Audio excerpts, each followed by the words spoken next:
Google is confident that its new game streaming platform, Stadia, will change the way the world plays games, all starting this year. But I'm not convinced.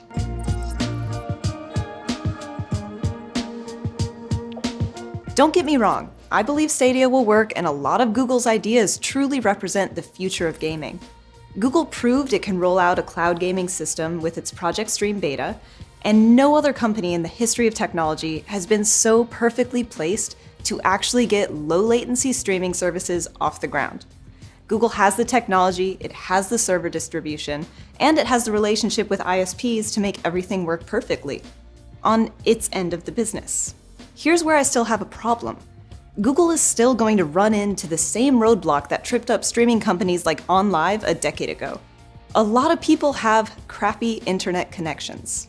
Stadia recommends a connection of 25 megabits per second in order to stream games at up to 4K and 60 frames per second with HDR. The average broadband speed in the US is roughly 96 megabits per second, but this speed is not guaranteed anywhere.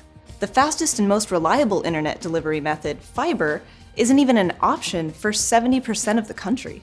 I brought this up with Phil Harrison, Google's head of all things Stadia, and he really focused on the idea that Google has the hardware, the software, and the partnerships to make streaming work with the existing broadband and mobile infrastructure in North America and Europe.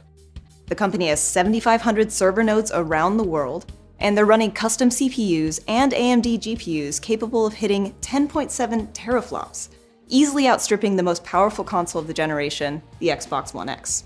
Google also has a close relationship with major ISPs like Verizon, Comcast, and AT&T, giving the company a direct line to their data. Harrison said this gives Google a clear advantage over previous streaming attempts, which had to bounce around existing networks. However, there are more than 2,000 ISPs in the US. Many of these serve rural areas, and Google doesn't have relationships with them all. Google still has a crappy internet problem. No matter how powerful Google's technology is, the company can't give everyone in North America and Europe stable internet connections. And Google knows this. It's tried to roll out faster internet with Google Fiber, but even that effort has largely dissolved.